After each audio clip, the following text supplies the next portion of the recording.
Harris, em seu livro Serial Killers, escreveu sobre um caso onde o criminoso era extremamente compulsivo. A sua compulsividade era tamanha que após cada assassinato, o perpetrador voltava para sua casa e dormia profundamente. Na manhã seguinte, ao acordar, o sujeito sentia que o que havia feito na noite passada parecia mais um sonho do que a realidade. E para lidar com isso, o criminoso ia até a banca de jornal e lia sobre o seu crime. Através de uma trama orquestrada pelo assassino em série, ele acompanhou toda a investigação pelos jornais. Ao mesmo tempo, o seu ódio só crescia e ele sabia que não desejava parar o que estava fazendo. No vídeo de hoje conheceremos os crimes desse mesmo sujeito que passou a viver em prol de satisfazer seus próprios desejos egoístas e extremamente brutais. Então já deixa o like nesse vídeo e ativa o sininho de notificações que eu te conto tudo.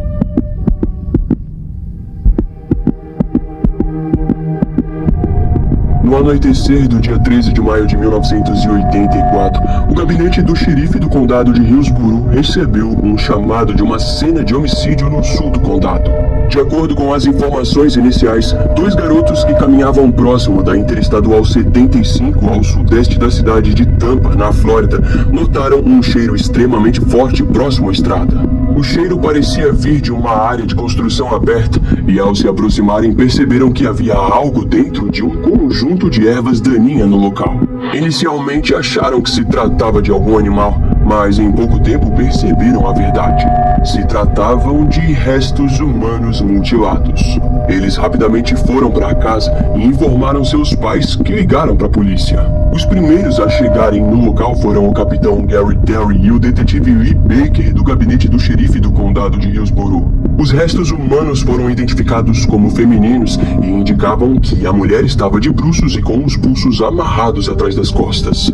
Ao redor do pescoço foi encontrado um laço com pelo menos 3 nós. Em pouco tempo, eles logo teorizaram que ela havia ficado ali por longos dias, principalmente devido ao nível avançado de decomposição. O aspecto mais perturbador da cena era o de que o quadril da mulher havia sido quebrado para que as suas pernas ficassem completamente retas com o ângulo do corpo. Aquele tipo de cena não era algo novo para o estado da Flórida. E com uma assinatura como aquela, o capitão Gary Terry logo percebeu que aquele caso se tornaria ainda mais complexo. No local, a equipe forense identificou diversas marcas de pneus. Eles relataram que as marcas dos pneus dianteiros e traseiros direitos possuíam o desenho normal e padrão em veículos da época. No entanto, o pneu traseiro esquerdo apresentava um desenho incomum, sendo assim a primeira pista. Quando os resultados da autópsia foram revelados pelo médico legista Charles Dick, ele informou que a vítima provavelmente havia sido violada e que se tratava de uma jovem asiática. Em frente às evidências coletadas, o capitão Gary Terry decidiu contatar o agente especial do FBI, Michael Maloney, que trabalhava como analista de fibra no laboratório da agência. Quando Michael concordou em ajudar nas investigações, um detetive da unidade de homicídios do condado foi enviado junto às evidências até o laboratório do FBI em Washington. Lá, Michael rapidamente encontrou fibras de nylon vermelho no lenço que havia sido amarrado no pescoço da vítima. Ele concluiu que se tratava do carpete barato usado no veículo do criminoso. Enquanto o gabinete do xerife se empenhava nas investigações, a imprensa pouco informou sobre a morte da jovem. Quando um relatório de pessoas desaparecidas foi investigado, as autoridades descobriram através do teste de impressões digitais que a vítima era Jill T. Long, de 20 anos, uma dançarina do pub Sly Fox Lounge da cidade de Tampa, na Flórida. Ao investigarem sua vida, descobriram que June estava tentando arrecadar dinheiro para sua família pobre da Califórnia. De acordo com as hipóteses, era bem provável que ela tenha se envolvido com um homem errado enquanto procurava por uma maneira de conseguir dinheiro extra. June havia sido vista pela última vez saindo de um bar chamado CC's em Tampa. Os investigadores descobriram que ela tinha um namorado, o qual foi rapidamente descartado como suspeito devido a um álibi sólido. Embora aquele crime tenha chocado o capitão Gary Terry, ele sabia que em essência era apenas mais um homicídio trágico. Naquele período, o condado de Hillsborough carregava consigo uma média de 30 a 35 homicídios por ano, mas ao mesmo tempo ele sabia que aquela assinatura mostrava claramente a possível existência de um assassino em série desconhecido. E para a sorte dos investigadores, a mídia ainda não havia considerado aquela hipótese. Daquele modo, dificilmente o assassino perceberia que as fibras do seu veículo haviam sido encontradas. Caso contrário, ele provavelmente se livraria do carpete e as investigações não conseguiriam conectá-lo ao crime, ou ainda, o criminoso poderia vir a mudar o seu modus operandi. Por mais mórbido que isso pareça, enquanto as investigações se mantinham estagnadas, tudo o que eles poderiam esperar era que mais um corpo viesse a aparecer. Foi então que 2 semanas depois, no dia 27 de maio de 1984, às 11h30 da manhã, o gabinete do xerife soube de mais um corpo. Um trabalhador de construção civil caminhava por um bosque ao norte da Interestadual 4 de Plant City quando se deparou com um corpo feminino.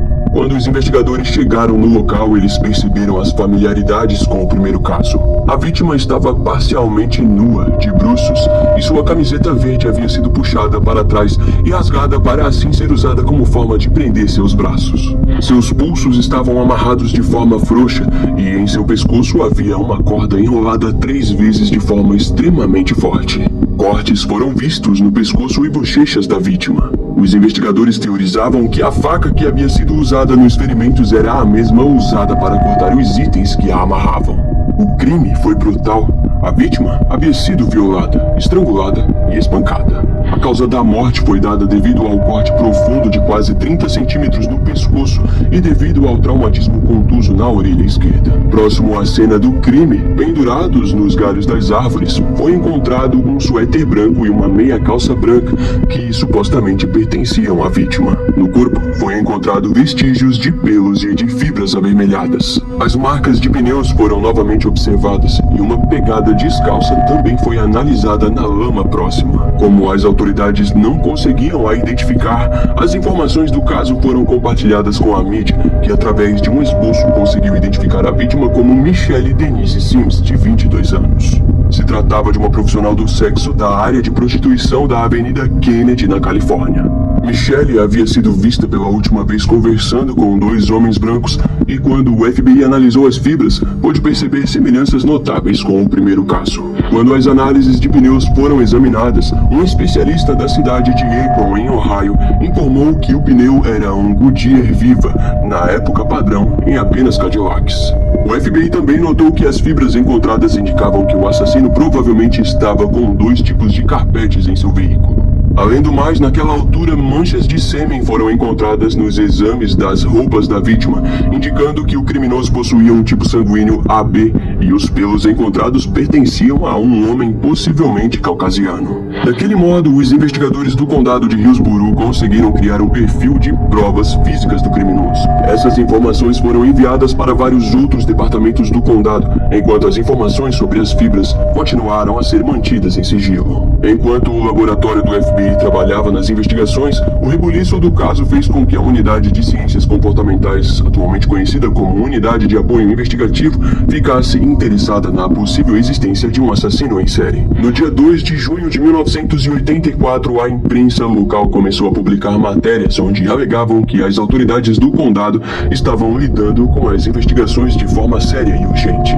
Em essência, a mídia suspeitava de que a polícia estava lidando com um estuprador em série, sem imaginar que até mesmo o FBI estava ajudando no caso. De qualquer forma, os investigadores do condado já tinham suas suspeitas, mas como naquele momento a mídia havia notado os crimes e compartilhado as descobertas, seria evidente que os próximos passos do assassino se tornariam ainda mais cautelosos.